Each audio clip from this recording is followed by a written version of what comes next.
If you're a longtime viewer of the channel, then you already know how much I love Vampire the Masquerade. And if you follow any of my endeavors outside of this channel, then you know the World of Darkness in general is my favorite tabletop role-playing world. It has that air of horror mixed with political intrigue, the stuff that just resonates with me in a way that most other tabletop RPGs don't. The way it's written and the way it's presented is just a personal favorite of mine. And if you aren't already convinced that I love Vampire in the World of Darkness, then you only need to go check out Roll For It over on Twitch or on YouTube to see the World of Darkness campaigns that I have been running for the past year and continue to run. A short little 6-episode World of Darkness Mortals campaign, followed by 2 seasons of Vampire the Masquerade 5th edition. And so with all the new World of Darkness games coming out, the announcement of Bloodlines 2, and of course here, Coteries of New York, I was excited to dive in. I'm recording this about a week and a half to 2 weeks before you're going to be able to see it, but I'm going to be jumping in and playing through, ideally, the entirety of this game. It is a visual novel mixed with an RPG, and so there'll be plenty of choices and mechanics for us to mess with, as well as going down one of many different paths the game takes us depending on our choices in our dialogue. So without further ado, let's check out Vampire the Masquerade, Coteries of New York. So the game takes place with 3 separate characters, all from 3 separate vampire clans that you will be choosing from: the Brujah, the Ventrue, or the Toreador. Those are the names of the clans, of course. And if you don't know what those clans do, very quickly, it's Brujah, think of them as anarchists or rebels, hence their symbol. Ventrue are the blue bloods, the rulers, the matriarchs, the business people. They're the vampires in the night who control the CEOs of all the major corporations. They're all about the ability to look you in the eye and tell you to do something, and then you'll do it. Control behind the scenes. That's their goal. And Toreador, well, Toreador are all about trying to stay connected to humanity in some way. The thrill of art, emotion, romance, cruelty, all those things are what Toreador still strive to seek and stay attached to, even after centuries of living. It's about enjoying the thrills that once brought you fulfillment as a mortal and trying to turn that into something that's fulfilling as somebody who can never die. My personal favorite clan is Ventrue. I love the idea of having, it's like being the spy master to the king. You truly do rule, but the face of rulership is somebody else. You fund them, you bankroll them, you convince their little peons that they work for you, and in turn turn them against those that are the ruling class. The prince might be a Toreador, but the ones who truly run things behind the scenes are those who have millions and millions of dollars at their disposal every night. And we'll name her after one of our Project Zomboid characters that we've had in the past. Jessica. Jessica the Ventrue.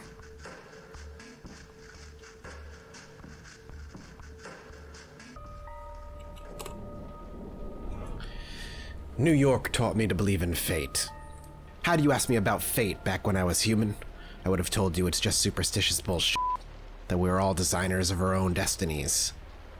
That belief shattered when the richest woman in the United States, the actual richest one, not a face you could have seen in the papers, of course, sank her teeth deep into my neck. It happened in the very same place you're standing in right now, by the way. Fate? Yeah, you decide.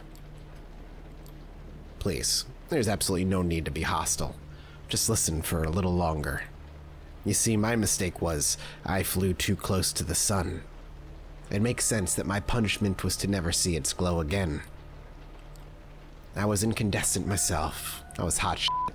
Had it all. Money, looks, confidence, connections, men, women, a career, and a spark in the eye. The one you need to be born with.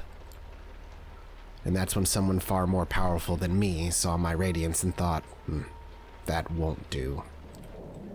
She robbed me of the light erupting from within me and gave me a subtle, enduring gleam in its place. She decided it would fit me much better. She was a 9th generation kindred, just like you, an apex predator. She probably enjoyed showing me a peak of human excellence, my real place in that food chain. It's such an eyesore when you look at some loudmouth braggart and see them for all they really are. The temptation to teach them a lesson can be unbearable, right? Well, my sire's lesson was a lesson about fate. A message saying you're eternally doomed to being at the mercy of your sovereigns. It almost drove me to destroy myself. What saved me was the ability to reinterpret her teachings.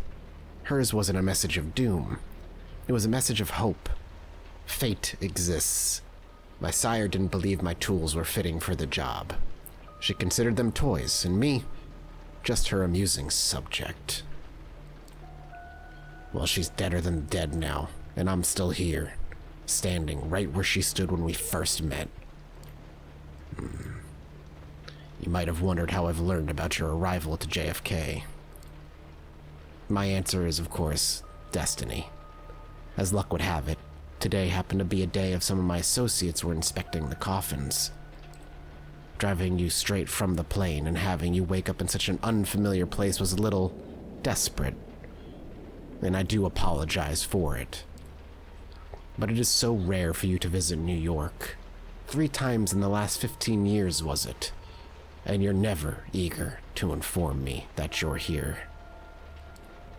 But I understand you still have that meeting on 53rd Street later tonight, so I'll provide a comfortable transport. I value our relationship very much, don't get that wrong. But it is precisely because I value it that I'm going to ask you to repay the favor you owe me. You're the only one I'd trust to do a job well, without attracting attention. So, what we can gather is I owe this man who I want to say might be the Prince of New York, with just how much leverage he has, being able to just pull us out of the airport, having his own men inspecting coffins and yanked over. If he's not the prince, then he's a Ventru who's well off. That would be my other guess. How high up in the tower he is. And we owe him a boon of some sort for some reason. We've only been here 3 times in 15 years, which is not often. So I don't know. I'm very curious why we owe this person a favor. You might think I'm crazy, asking you to breach the rules of our society like this. You might think you won't get away with it unpunished. But this is New York, and I don't know about the other cities, but in this one, fate really does exist. And right now, it's smiling in your favor.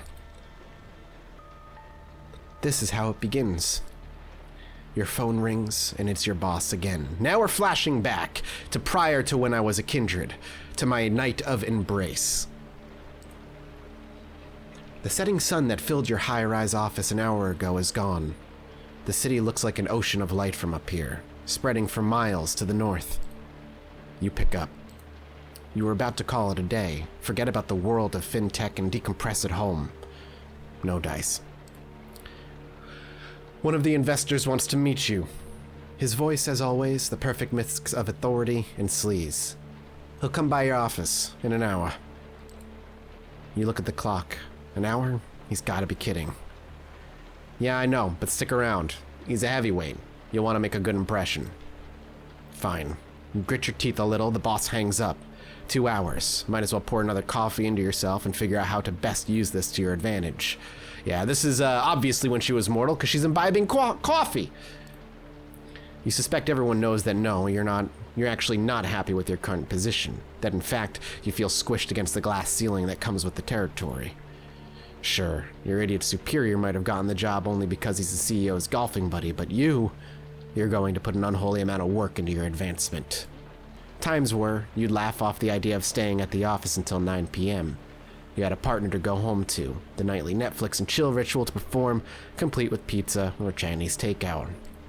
Ever since you moved up the ladder, though, your hours have only gotten longer. Food? Mostly at the company's cafeteria, sometimes takeout, always in a rush. You praise the heavens for your crazy metabolism and dread the day it finally decides to give up. As a 33-year-old man, enjoy it while it lasts.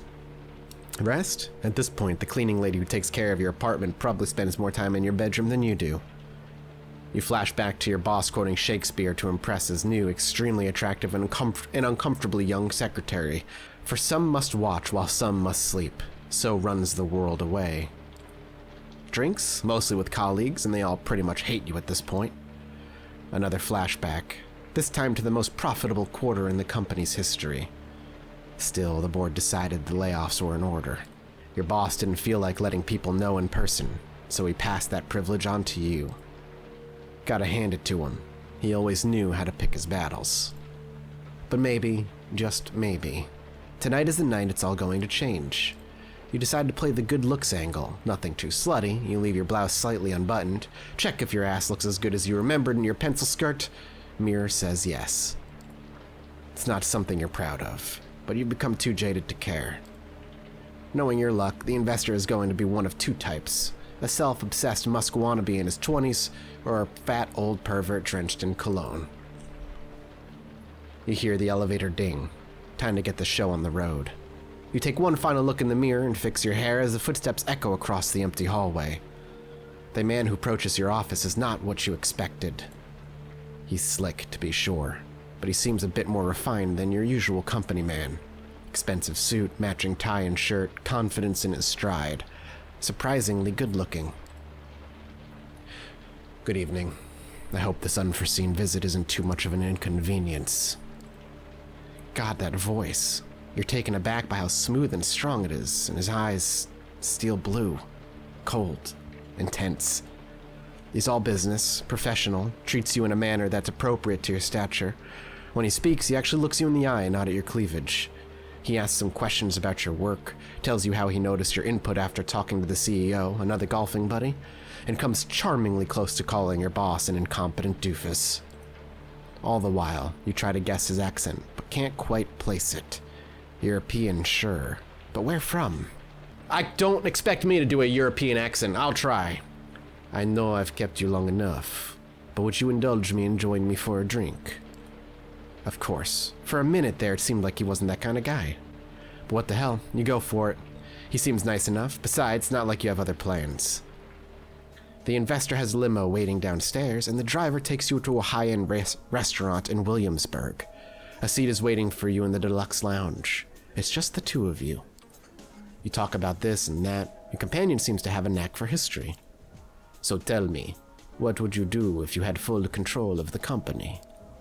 You almost choke on your wine. This is your chance. You say what's been on your mind for months. You hide it behind a veneer of professional corpo babble, rather. Refocusing, listening to your instincts for once, restructuring, kicking out your boss, aggressively pursuing new markets, getting the hell away from these horrible people. He likes the sound of that. He leans forward, his eyes flash with intensity and something else. A strange emotion that wasn't there before. You'll do just fine. His words echo inside your head as you black out. You wake up, God only knows how much later. As you try to piece together what happened, you hear a familiar voice, the investor, whoever the hell he is, talking to someone. You suddenly recall snippets, fragmented memories, his sapphire eyes intently locked with yours, his teeth suddenly longer and sharper. And something else, a feeling on your neck that takes you back to your last orgasm. A company trip to Florida, a sweaty room, the cutie from HR who doesn't work there anymore, and then darkness. Yes, I am done here. Consider my debt paid. Well, my little vampire storyteller in me says the embrace was done as a boon, a major one if he's embracing, for another kindred for some reason. The investor pushes the other figure aside and walks away from the lounge, barely bothering to look at you. The door locks behind him. Some time passes before you find the strength to get up from the couch. You touch your lips. Blood. Did that asshole hit you? You try to stand up, but your head is pounding and your stomach is like a heavy knot pulling you down. You didn't have that much to drink. He must have spiked your wine. This is bad. You frantically check your clothes, pristine. Doesn't make any sense. All of a sudden, a feeling hits you unlike anything else you've ever felt before. You fall to the floor, writhing in an all-encompassing pain and hunger. The kind that makes your insides burn. That cannot be denied. You try to calm yourself with the breathing exercise they taught you at some bullshit mindfulness course. That's when it hits you. You are not breathing.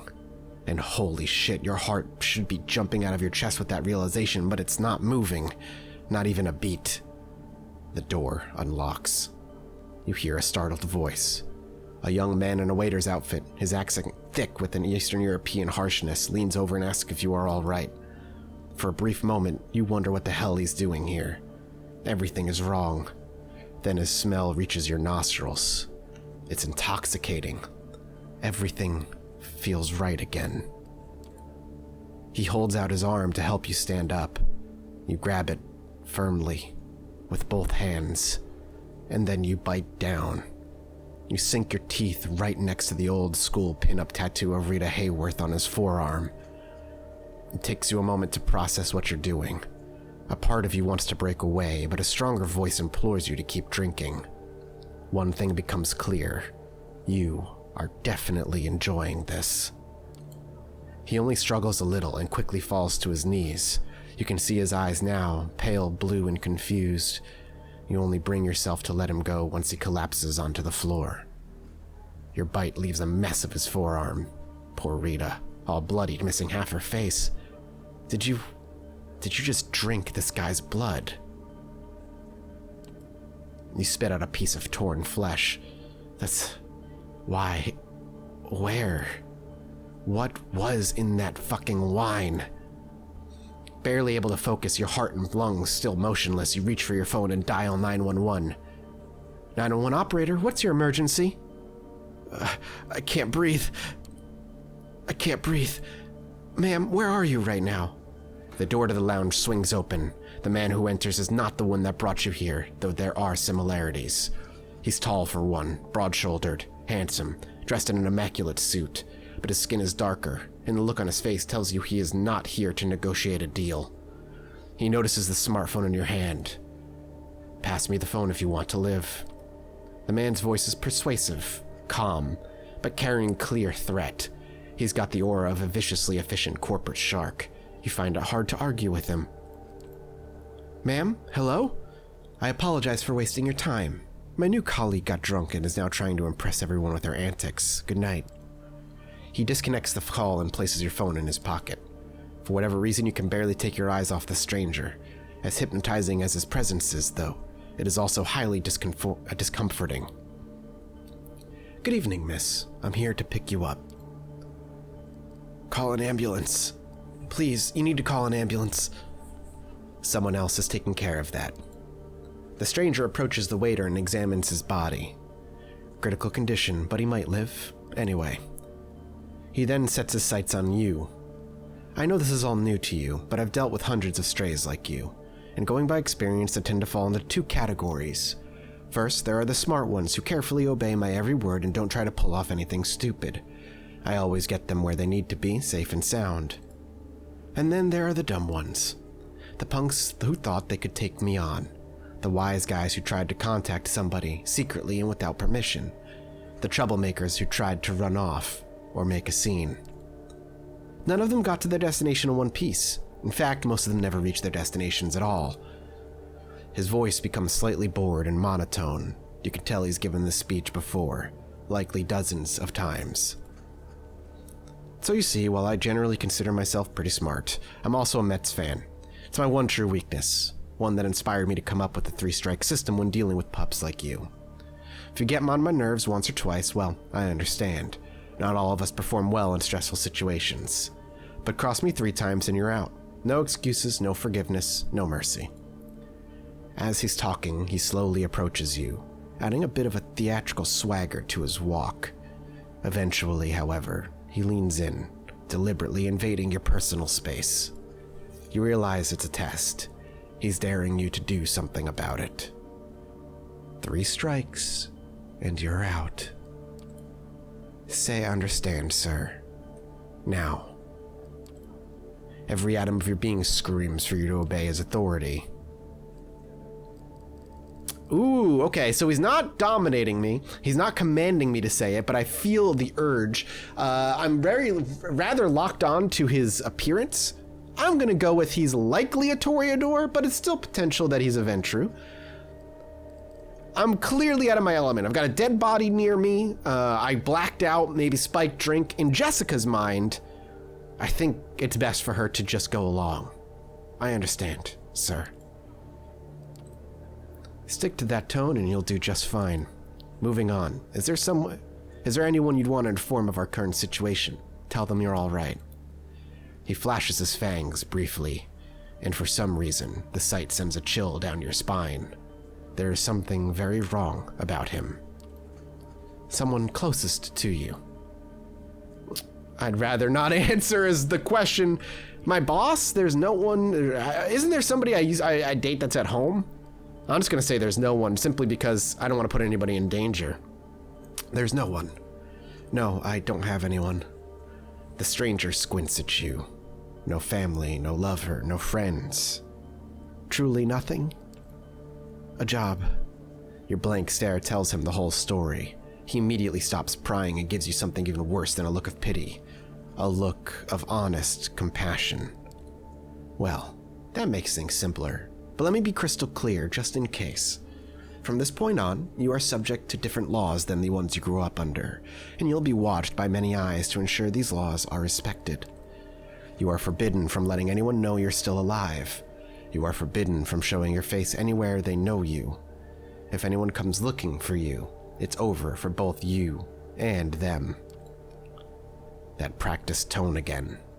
You put on your poker face and listen in silence. So unless you want your boss to end up at the bottom of the Hudson, I'd suggest you cooperate. Don't tempt me.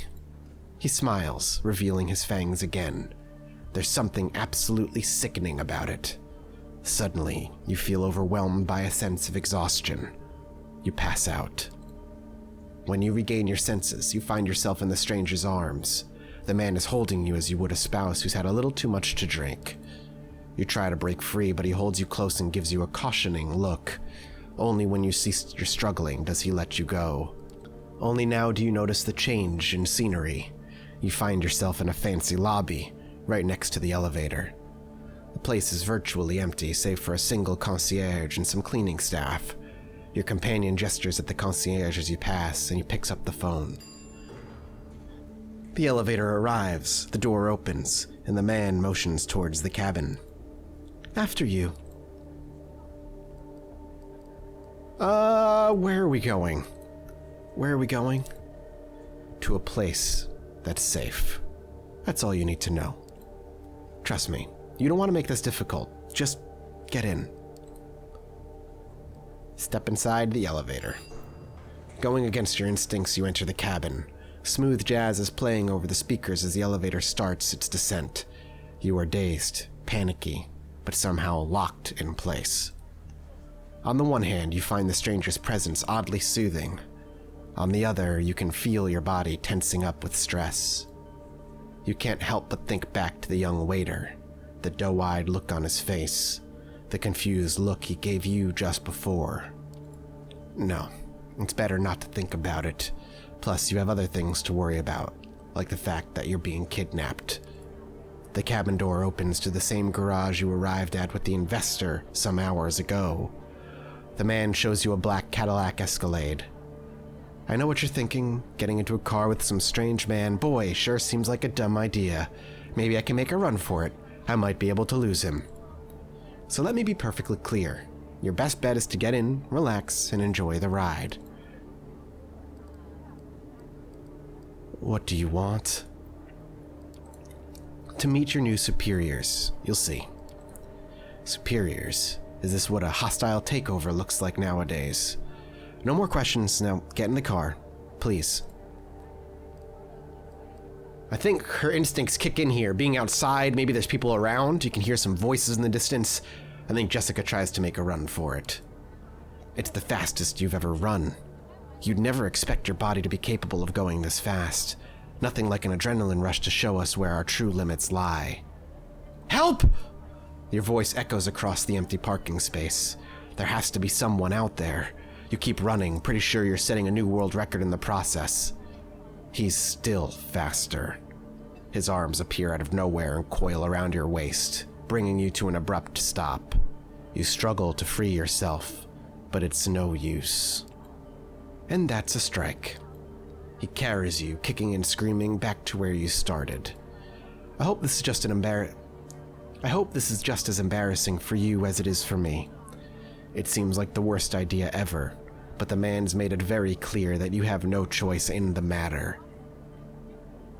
Are you going to hurt me? He already answered that he's not going to unless I go against him a bunch, so what's your name? Can I at least know your name? You'll know it when the time is right. He takes a glance at his expensive-looking watch. Listen, you really need to quit stalling. We're on a bit of a schedule here. The sun comes up in about 2 hours, and I don't intend to be here when it does. Look, I just want to know what this is about. Then wait until tomorrow. He opens the car door and gestures towards it. You see no point in delaying the inevitable, so you get in. The door locks behind you. The Cadillac is almost entirely dark. The side windows seem light-proof. The man gets into the driver's seat, starts the engine, and drives away without another word. Did I die? Depends on your definition of death. Listen, I realize you have many questions. Tomorrow you will get some answers, but tonight you need to do what I say. And right now, I need some quiet. Please. You feel too confused to protest. You stay silent for the rest of the ride, even as more questions bubble up to the surface, one of them being, did you actually kill someone tonight? Staring out the window, you find it hard to focus and quickly lose track of where you're headed. You can only tell that you haven't left Manhattan. Another underground parking lot, almost featureless, empty. The car stops and the man opens the door for you. We're here. The stranger walks you to a nearby door. He opens it and motions at you to get in. Go on in, make yourself comfortable. If you get hungry again, take a look in the fridge. I'll pick you up tomorrow and you'll get your answers. Behind the door is a small room. No windows, just a simple bed and a single light bulb hanging from the ceiling. Sounds familiar to a couple of openings I've done for some of my players as vampires in their first night. A small fridge is humming away in the corner, accompanied by the rattling AC fan in the wall. Where are you going? I have to make some arrangements. For tomorrow, of course. Look, this room is your best chance of seeing another night. I realize you've been put in a problematic situation, and it's not entirely your fault. Cooperate, and you might still make it. I like how he says it's not entirely your fault, still implying that her success or what she's done in her past earned her their spot to some degree. You will learn more tomorrow, but for the time being, get in and get cozy. He gestures inside the room. Step into the room. You step inside. The stranger nods. Good night. He locks the door behind you. It looks very sturdy. You open the fridge. There's a single plastic bag there filled with red liquid, no label. Tomato soup? You feel sick to your stomach. Best leave it for now. You lie down on the bed. It's a simple mattress on a metal frame. At least it's not too filthy. You think back to how this evening began. This investor. Is he friends with the dark-skinned stranger who picked you up from the restaurant? What happens now? Unable to relax, you spend an hour or so playing out various scenarios in your head. Eventually, you decide to give in and let exhaustion take over. Whatever tomorrow brings, you'd rather face it well rested. Plus, there's no way in hell your boss isn't going to notice your absence tomorrow. That and maybe some of the restaurant staff will feel a pang of conscience. Someone will notify the police. Someone will find you. Right?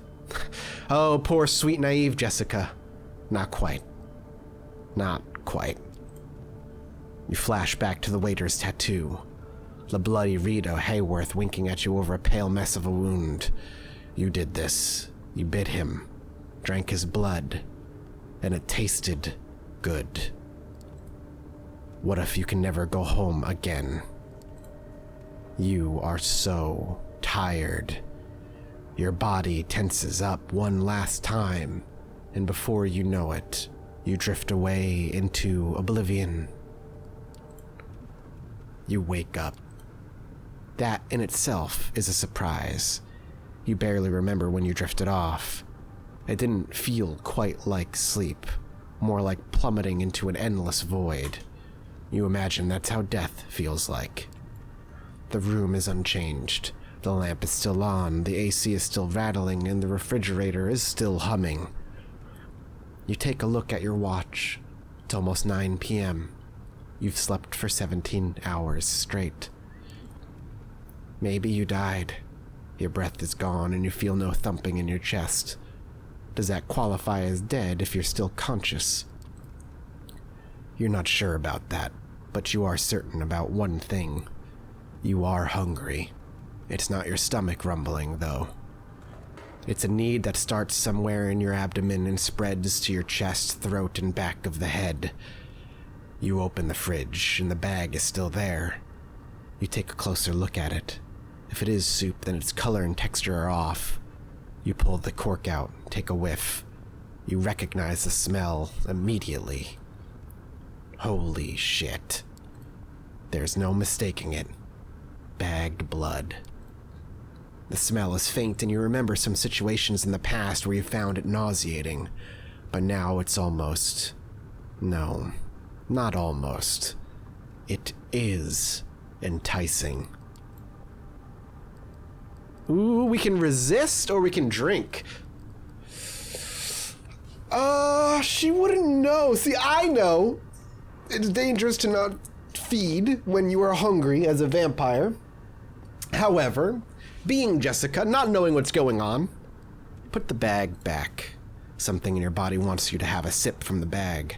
Somehow it's tempting, but the very idea makes you feel sick to your stomach. You cork the bag and put it back in the fridge. Some time passes. You try to piece together different thoughts, make sense of it all, when you hear the lock click and the door opens. Standing there is the well-dressed stranger you met yesterday. Immaculate suit again, the predatory look like a hawk on a hunt, but somehow more relaxed tonight. So, like a tamed hawk, maybe. Good evening. Slept well? Your face is good enough as an answer, I suppose? There's not much you know, but of this you're 100% sure. You look like shit right now. Come on, we've got places to be. The car is humming in the empty parking lot, just outside the door of the cramped room you have spent the day in. The man motions to it politely, but with a stern look on his face. Hijack the car? Get inside the car, rush the stranger. Oh, Daddy, I didn't think you were going to give me these kinds of choices early on. Hijacking the car sounds tempting, but it feels like it's a little early to be doing that. Clearly something is wrong, and Jessica knows there's something bizarre going on. The only people who seem to have answers are these people. Hijacking the car could be dangerous, and she did maybe kill someone last night. She has no idea that that's been probably cleaned up by the Camarilla. We're gonna get inside the car. It's not like I have a choice, right? Correct, but your cooperation is appreciated nevertheless. You take the back seat again. The door is locked. The stranger takes the wheel and starts the car. You drive in silence for a while. From time to time, you keep trying to catch glimpses of familiar streets or landmarks through the blackened windows, but it's of little use. The car is also soundproofed, so all you can hear is a bit of traffic humming and the car's engine. The driver doesn't say anything and seems focused on the road ahead. You check the door handle, and yeah, it's locked. The piece of dark glass separating you and the front of the car looks sturdy too. There is nothing left to do but wait. You didn't have time to think about it before, but you realize now that you're hungry? No, maybe not exactly. It's not a rumbling stomach that grabs your attention. It's a need that starts somewhere in your abdomen and spreads to your chest, throat, and back of the head. You become restless. This is essentially a kidnapping. Whatever this guy says about its purpose, it doesn't change the fact that you're being held against your will, and you're not used to following orders when you can't delegate them to somebody else. You feel a need to get a semblance of control over the situation, so you decide to prove yourself useful. We could always try the money angle. That usually works with mortals, and clearly she hasn't accepted that she's in something more now. Listen, every day I manage absolutely insane sums of money. If we cooperate... If you think you can bribe your way out of where you're going, you're in for a massive disappointment. A short pause. I'll be frank. Currently, you're in no position to offer anybody anything. The sooner you accept that, the better. Let's see. The creepily looking at me. I'm just gonna call him a nobody. I'm sure a nobody low-level enforcer like you knows a thing or two about being in a position to offer anybody anything. You push the right buttons. He gives you an absolutely furious stare through the rear-view mirror. For a second, you spot a crack in his professional demeanor. You don't know anything about me. You have no idea where I'm coming from or where I'm headed. For a few seconds, he quietly fumes. If there's any buttons to press on anybody, it's always, always, always about the ambition of a kindred. Had to hit that one. I had to. Your attitude won't help you make any friends. In your current position, you definitely need some. Consider that, preferably in silence. That dull hunger strikes again. The powerlessness hurts. You're used to people listening to you, or pretending to care about your demands at least. The driver doesn't play that game, and it annoys you to no end. It takes you another 20 or so minutes to get your destination. As the door opens, you try to get your bearings. You're still in New York, that much is certain. Queens, maybe. After me, no sudden movements, please. You approach a nice-looking building that houses a 2-story gallery called the Art Hole. 2 large men in suits flank the door on both sides, and they give your companion a nod as you approach.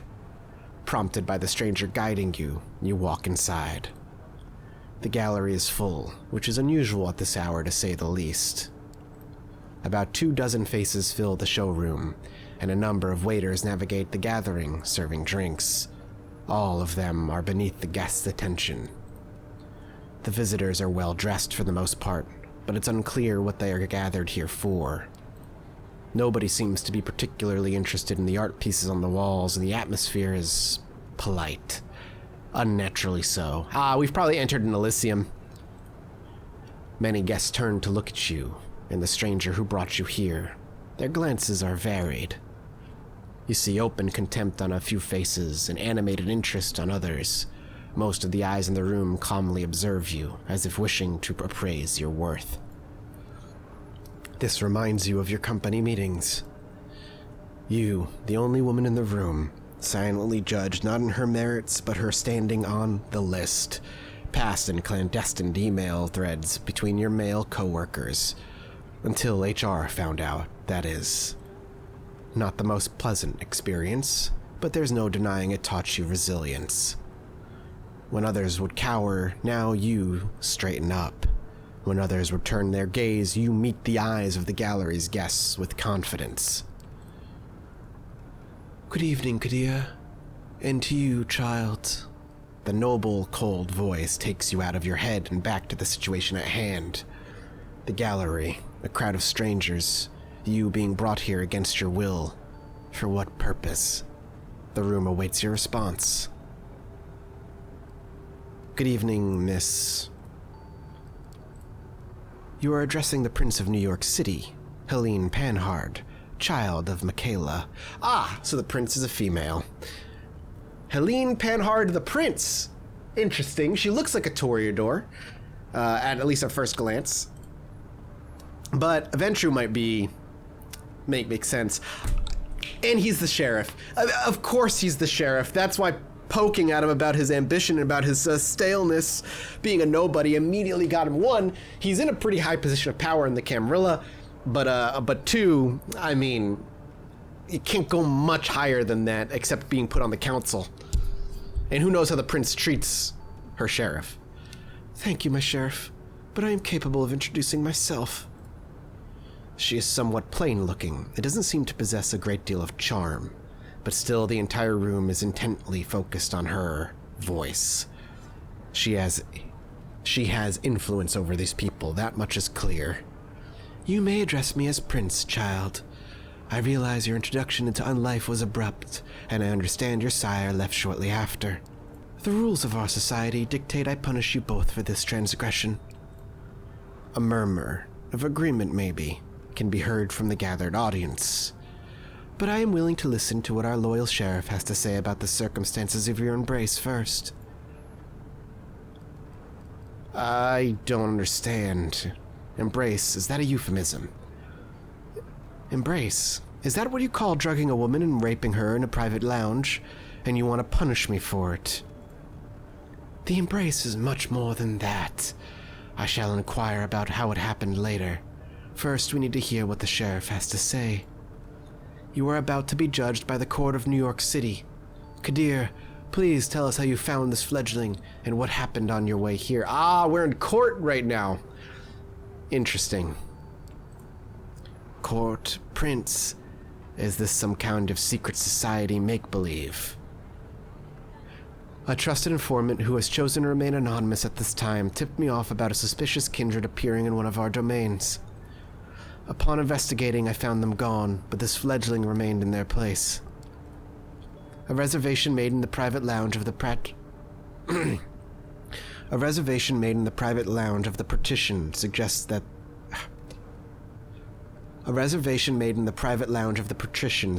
this one's sire had plenty of resources to spend. However, they are apparently also well connected. I lost track of them. Despite some reservations, she offered little resistance last night and cooperated on her way to the safe house. I was pleased to not have to force her compliance.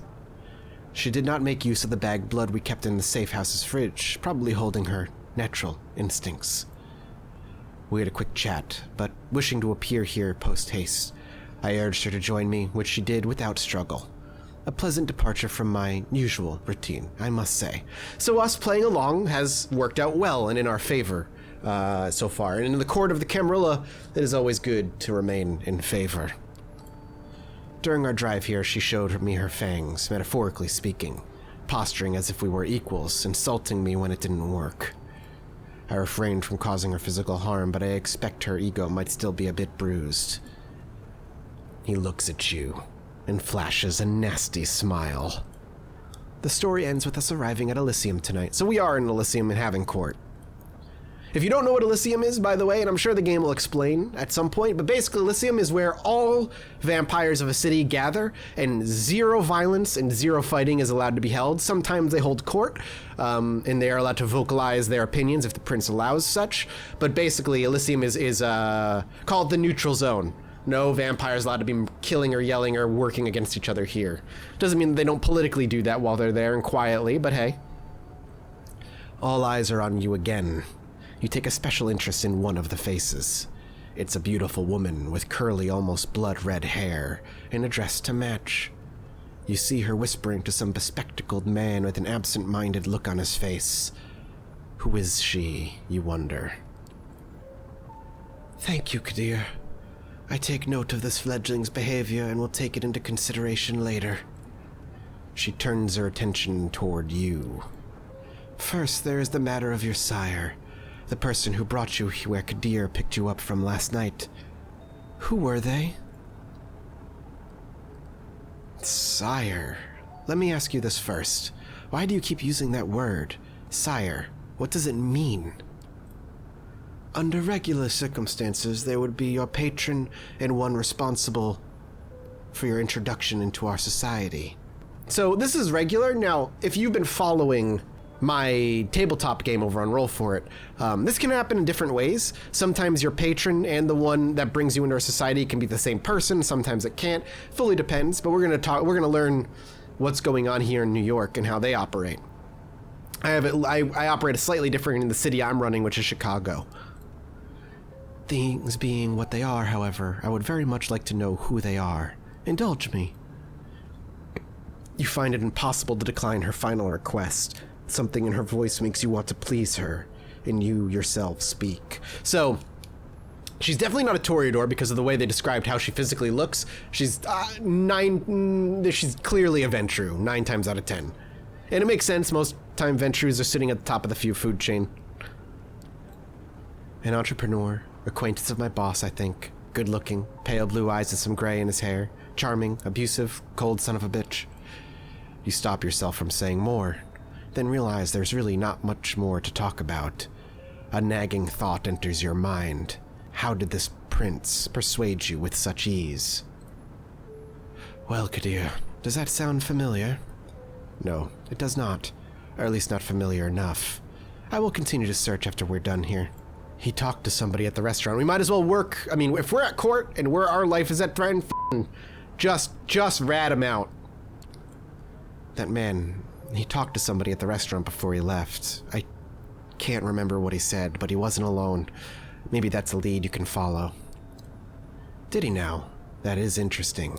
I do hope the proprietor won't stay mad at us for losing one of his staff. It's almost like he knows the waiter's fate is still bothering you and takes pleasure in pointing it out. I don't know, man. I'm curious what he is. He might just be a Brujah. Brujah has presence. It would make sense for him to be a Brujah and be poking at me. And for him to get so easily triggered like that. Brujah's Banes is it's really easy to send them into a frickin' rage, and so I might have poked the beast there a bit. Thank you for that observation. I will investigate it later. What shall I do with the fledgling, my prince? What is your recommendation, my sheriff? The traditions are clear. Thou shalt only sire another with the permission of thine elder. If thou createst another without thine elder's leave, both thou and thy progeny shall be slain. I am ready to fulfill my duty. Ah, good. So all the help I did is going to end in me getting killed. It makes sense. And if they ended up killing her here, it would make sense lore-wise. They got exactly what they needed out of her. They got the info, physical description, and now perhaps a murder. Stay your hand for just a moment longer, Kadir. I wish to consult my council on this. Make sure everyone is in agreement. Ah, Prince who discusses decisions with their council first. A small little personality trait that you don't find amongst many princes. Of course. He seems strangely relieved. The prince leaves the main showroom, and about 6 people follow her out. You're about to ask this Kadir what all that talk of traditions and councils was, when the red-haired woman approaches the two of you. Sophie? Sheriff! I was wondering if I could have a word with the fledgling. What for? She lowers her voice in response. Come now, Kadir. We all know what the verdict is going to be. Let me speak to them. You might not have to stay in your hands tonight after all. Her words grab his attention. His face is hard to read. It's like several emotions are struggling for domination. Anger, sadness, hope, gratitude, resolve. I'll go get my sword. He steps out of the room the way you came, and you are left in the showroom with the woman in the red dress. She takes you aside, and the eyes of the remaining guests follow you. Well then, fledgling, you are in quite the pickle. Yeah, him going to get a sword is not a good sign. What was that about a sword? Wait, did I hear that right? What did he say about a sword? Your hearing isn't faulty. We only have a short while before the prince hears her counsel out and Kadir returns here with his blade. So listen, please. Last night you became a vampire. Wait, what? Oh yes, I'm well aware of how ridiculous that sounds. It's the reason why we have these nicer words for it. Kindred, being embraced, having a sire. Still, the fact remains. The beings called vampires, you're looking at them. They're us. You glance around the room. Some of the guests are still occasionally looking at you, commenting on you in hushed tones. Many of the patrons are pale. Really pale. Most hold glasses of wine. No, not wine. That's not the right thickness. Not the right color, either. You're trying to come up with something sensible to say, but you're drawing a blank. It makes a morbid kind of sense. You drank blood last night, there's no denying it, and your breathing has not returned. Your heart remains still. A vampire. 2 voices in your head start battling for supremacy. One of them slowly begins to put everything that happened since yesterday together, coming to a conclusion that no matter how insane it might seem, nothing but what she's saying makes sense. The other voice just keeps saying, what the f***, on repeat. You're surprised. This is how often it plays out by design. Kadir deliberately keeping you in the dark and all. If we do nothing, you'll be cut down, as sure as day follows night. But I'm here to offer you a chance, a way out, under one condition. I will take you under my wing. If you're lucky, the prince will be in a good mood tonight, and Kadir's complaints about your behavior won't influence her judgment. This society values docility. She might agree to this, but only if you swear fealty to me. I am not making this offer lightly. As your patron, I will take responsibility for you. Your actions will reflect on me. If they reflect negatively, well, I will make sure you face the consequences.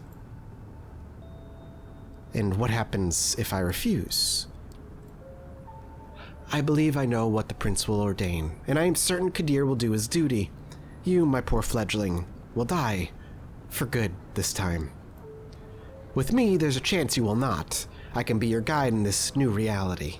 Steps and hushed voices can be heard from the side room. It seems the prince and her council are returning to the showroom. Kadir appears from downstairs as well as starts walking toward you. When you hear the verdict, ask to be spared. I will intervene. Remember my condition. She flashes a heart-melting smile towards Kadir, who does not smile back. The sheriff's immaculate suit is now complemented by a curved, oriental-looking metal scabbard, fastened with a colorful sash around his waist. It would look vaguely ridiculous if it wasn't surprisingly intimidating first and foremost. Kadir takes his place next to you and observes as the prince takes center stage. Loyal kindred of New York City Camarilla gathered here tonight. I have made my decision regarding this fledgling. Their behavior since being embraced has been disagreeable, and that does not bode well for them becoming a valuable member of our society. Even though I obeyed and did nothing bad and went along with it and even volunteered more useful information, but sure. Disagreeable. You are all keenly aware that these nights we need to close our ranks and trust the wisdom of our elders and their traditions more than ever before. As our trusted sheriff pointed out, there can only be one course of action. Although I acknowledge some of our council's divergent opinions on this. She takes a look specifically at one of the people who left the room before, a somewhat plainly dressed, shy-looking man whose skin has a somewhat healthier tone. He bows his head in deference. I hold the final authority over this fledgling's fate, and I declare that while the embrace might be the sire's responsibility, in their absence it is their progeny that shall be punished. The sentence is final death, to be resolved presently. Kadir. You hear a scraping sound and see that the sheriff has unsheathed his curved sword. It is a beautifully detailed blade which you expect must be worth a small fortune. Its apparent sharpness makes you freeze up. 2 outs, bottom of the 9th. His quiet mumble is audible just to nobody but you. As his eyes meet yours, you note just a hint of sadness in his countenance, one that quickly vanishes to give way to grim determination. And he's out to bat. You will not get another chance to speak up. So we can remain silent and just assumingly die. Maybe she'll speak up for us, try to escape the gallery, or ask for mercy. We do know that we might have a chance, but if I remain silent, I do wonder what would happen. Would she speak up for me? We do cherish life. However, you make your choice. Spare me. Please, don't make me beg, goddammit. Prince, if I may ask for you to stay the sheriff's hand for a while longer? Kadir looks at the prince, awaiting her response. The sword is still hanging above you, threatening to fall at a moment's notice. Is there something you'd like to say, Miss Langley? Yes, if I may. At first, the prince looks somewhat annoyed by the distraction, but she stays quiet for a while, measuring the mood in the room. The bored elites suddenly look at you with aroused interest, some of them dismayed at not seeing the bloodshed, but all intrigued by the unexpected twist. The prince nods. Well, let's hear it. Sophie takes a few steps forward. All eyes are on her now, but Kadir's heavy hand on your shoulder makes it clear you won't take advantage of their distraction. My prince, while the traditions are clear, I believe that the proper context should be observed in addition to the letter of our laws. This fledgling is a burden, but with proper guidance, they could become an asset to our domain. And I understand you are volunteering to take this unruly child under your protection. Yes, I am willing to give them a chance and prove to the entire domain that they can adhere to our expectations. I will take nothing less than their full cooperation, naturally. Whispers can be heard again, an incredulous voice or two. A hush just behind the some suppressed exclamations of surprise. Silence. I ask all of you to make a note of this moment. I might be persuaded to bend one tradition in this child's favor, but another will have to be enforced even more firmly in its stead. Until thy progeny shall be released, thou shalt command them in all things. Their sins are thine to endure. Are you certain that's a responsibility you wish to shoulder, Miss Langley?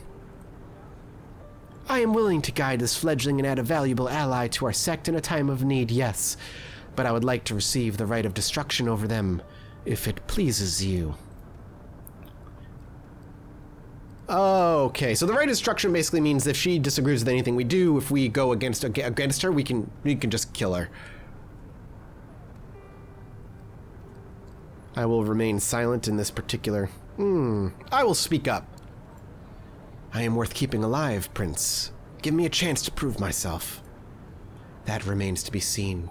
I do take notice of your tenacity, however. See that it doesn't become a burden. I shall grant what you ask. Let it be known Sophie Langley of the Clan of the Rose will become this fledgling's patron. They shall be considered like sire and child. So, the Clan of the Rose is Toreador. I am a Ventru. They don't necessarily see eye to eye, but I'm eager to see how we mesh or clash. Miss Langley will take full responsibility for them, and I grant her the right of destruction if she sees fit to use it. Let my intentions be clear, however. If I am to turn a blind eye to one of our most important traditions on this occasion, I expect it to be beneficial to the Camarilla, substantially so. I hope you find this verdict satisfactory, Miss Langley. Of course, Prince. Thank you. Very well. She turns to you. What is your name, child? Shouldn't I use a nickname? Do you use your actual names? My old life is over, so shouldn't I have, like, vampire nickname? It depends on the choices made by the individual kindred, but for now, I do need a name I can use in an official manner. It's Jessica, then? She nods. Welcome to the Camarilla, Jessica. Now, this evening proved to be even more eventful than I anticipated, but with the fledgling's fate decided, I believe our meeting here can conclude. Thank you all for appearing on such short notice. Give my regards to those who couldn't make it. Kadir, a moment of your time before I let you return to your duties. Of course, my prince. He shoots you a side glance that doesn't leave much space for interpretation. You will be watched. You will be judged. And if need be, you will be punished. The two of them leave the gallery. Well, Jessica, I think we've both already managed to significantly improve each other's evenings. But let's keep the ball rolling, shall we? I think we should have a toast to a new, fruitful partnership. She raises her hand on one of the well-dressed concierges who now have reappeared in the showroom to refill the guests' glasses. The conventionally handsome man approaches with a carafe of red liquid. He pours it into 2 tall wine glasses. You can barely wait until he hands you the drink. Your attention is fully on it. The fact that it's blood, that you are certain of it, doesn't faze you this time. While Sophie sips her drink, you realize this thirst, no, this hunger, can only be satiated by drinking the whole glass in almost a single gulp. You are taken aback by how wretched it tastes. And then, you throw up. Ah, to be a Ventru. Just like that, the crimson liquid exits your throat in a stream. Your entire body tenses as if it wanted to get rid of every last drop. Sophie is shocked, and so are the remaining few guests. A posh woman curses you out quietly. You barely manage to avoid spraying it all over your clothes, Sophie's, over the gallery wall, the abstract painting next to you. A small, disgusting puddle forms at your feet.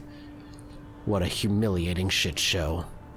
Don't let it bother you. NYC caterers have very bourgeois ideas about what good blood should taste like, and some of us do have delicate palates.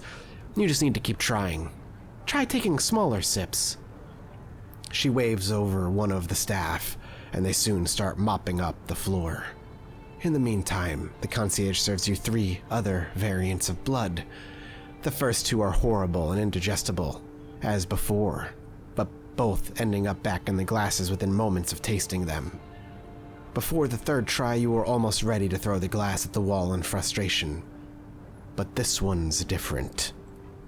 Instead of mud and decay, a surprisingly rich bouquet of tastes. You feel blissful, at ease, and Sophie takes notice. Ah, there it is. Jacob, would you kindly let us know who the vessel was? Leave the bottle, please. The concierge nods and leaves again. You take another sip and another. You empty the glass. The dull feeling in your stomach and head starts subsiding, but you still want more. Sophie pours you another glass and refills her. She takes a sip. You have a curiously specific taste, Jessica. Is it the clover notes, the traces of caffeine, or that bittersweet aftertaste of melancholy? You taste nothing of the kind, but it doesn't matter. It's tasty, but not as delicious as it was last night, not as intoxicating. It manages to silence the hunger somewhat, though. Looks like drinking blood puts you at ease when you can keep it in. It is a strange realization. The man named Jacob comes back with a small card and leaves it with Sophie. She takes a quick look and passes it on to you. It has somebody's medical details. An office worker, male, Caucasian, 32 years old, blood type ABRH+, blue eyes, brown hair, no history of substance abuse, New Jersey native. Might one of these details be what makes the difference? Now that we have picked the right bouquet for your palate, these documents should be useful in identifying your exact tastes. Should they be ORH+ or Joyzy Boys? But I believe you have more questions, no? Perhaps we should start with those related to sustenance. So basically the way this breaks down is Ventru is one of the clans in Vampire. One of their weaknesses is that they are only sated by a very specific type of blood.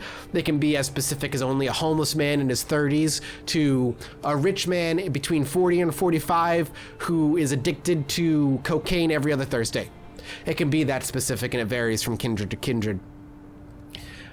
That are specifically Ventru, mind you. How will I know what I can drink? The difficulties of mine. How do I navigate that? How will I know what kind of blood I can drink? That's a tricky question. I believe you'll just have to trust your instincts on this. With time, you should be able to narrow down your particular preference. Blood that you reject is, of course, of no value to you, and it's horrible waste. No amount of it will ever sate your hunger completely, but every little sip counts. If you're frugal or forced by the circumstances, you can survive many nights without a single drink, but it's risky and will tempt the beast that is part of our curse. It will take some time to find the right balance. Tomorrow I shall take you hunting and we will explore this topic further, but you should be good for now. See, I know what all these mean. The beast is basically the vampire, reality inside you. What do you mean? You mentioned a beast. Oh, it's quite real, although not a strictly physical sense. It lives in all of us. Our nature, and our hunger manifests. Those more religious among us connected to the biblical Cain, the rage of the first murder, cursed by God, seething in all his decadence, seething in all his descendants. I, however, am a child of the Enlightenment. Not that it makes my struggle any easier. I have to be wary like every other kindred in this city and beyond. Individual kindred each have a unique relationship to their beast. What yours is going to be remains to be seen. But you do need to keep it under control. Each outburst endangers not just you, but also the Masquerade. The concierge returns, asks for permission to intrude, which Sophie gives with a polite smile, and leans in to whisper in her ear. You note that the gallery is now almost empty. I'm being told that the gallery is about to close, but we still have a lot to discuss. We'll go to one of my apartments. My jalopy is waiting downstairs. Come. The smile she puts on could tip any negotiation towards her favor. Her words are like honey, and she makes it impossible to take your eyes off of her. You are under her spell momentarily. Sophie leads you to a luxurious silver Rolls-Royce and invites you to sit in the back. The chauffeur, a broad-shouldered, clean-shaven, middle-aged guy, starts driving immediately. Where did we leave off? I believe I started telling you a bit more of our customs. You've heard the prince refer to our traditions, the chief among them the Masquerade. As you might have gathered from us assembling at a niche gallery after closing time, our comings, goings, and doings tend to be somewhat secretive. We do not advertise our existence. We allow myths and modern fiction to morph and muddle the facts. So, to the vast majority of kind, we remain bedtime stories and pop culture icons, kind meaning mortals. Say, is that one of a television show about a vampire angel still popular? You shake your head in confusion. She shrugs and continues talking, looking a little bit more dejected than before. Our clandestine ways help us remain safe, allow us to explain away the occasional trip up to the rational minds of 21st century humanity, and dictate much of our interactions with mortals. Is your driver a vampire too? So, if it's such a secret, then I'm guessing your driver is a vampire too. Oh, dear Gregory here, no, not a vampire, although he is a loyal servant and as such trusted not to spill our secrets left and right. You will realize with time that such help is welcome. Gregory watches over me during the day hours. Sunburns are kind, that's why we take care of the rest when it rises. It's much more akin to being dead than asleep, as I'm sure you've already experienced. But not everything you've heard about vampires is true. Some more folk-related threats are just legends or occasionally a minor nuisance. Garlic, running water. Even religious symbols don't repel us, unless the wielder is uniquely pure and godly. Stakes through the heart, though, that's something to avoid. They do not destroy, but they do paralyze us. Well, that's just another reason to have somebody like trusty old Gregory making sure you're safe when you drift away. We have many enemies, and they often know their advantage lies within the daylight. How can you trust your driver? Your driver must know who he works for, right? I mean, he's right there. Surely he can hear everything we're saying. How can you just trust him to keep your secrets? His loyalty is assured by partaking of my blood, but his loyalty extends beyond just this dependency, as I'm sure he'll be happy to tell you if you ask. It is a nice change of pace. Our little sect supplies social interactions aplenty, but it doesn't really encourage counting on someone. Support given in exchange for favors. Yes, that's more like it. Long-term solidarity does occur in the Camarilla, but we are a very politicized organization by necessity. Loyalty to your sire, to your prince, and to the sect. When you're in Elysium, like we were tonight, the sect can appear to be a monolith. The reality is more complex. Outside of official gatherings, shady deals and quid pro quo mentality reign supreme. She seems to be lost and falls silent for a while, leaving you to ponder all the things you've learned tonight. It still feels absolutely unreal, but as piece after piece of knowledge falls into place, the image becomes almost like an entirely logical jigsaw puzzle. Whatever you wouldn't believe on your own, you've witnessed. Many questions swarm your thoughts, but the one you keep returning to is what your place in this new reality should be. The car stops. You are in the city, in front of an old but well-renovated apartment building. We're here. Would you like to see your lodgings? My own apartment. Neat. Consider it the first of many gifts that I am able to grant in exchange for loyalty. Now, come upstairs. She leads you through a small hall with a night guard who greets Miss Langley with a good evening, and you take the stairs up to the second floor. Sophie opens the door to room 209. Inside are all the amenities you would expect from a modern apartment, and some you wouldn't have deemed necessary just the previous night, including thick blinds on the windows. The back room is a small, comfortable-looking bed and a thick steel door with several sturdy locks, but no windows. Well, how do you like it? This is great. Thank you. I'm glad. Make yourself at home. Tomorrow I will take you hunting and discuss blood in more detail. I'll let you get comfortable. The keys are by the television set. I will come pick you up tomorrow night. Use the back room for rest. You can lock the doors just in case.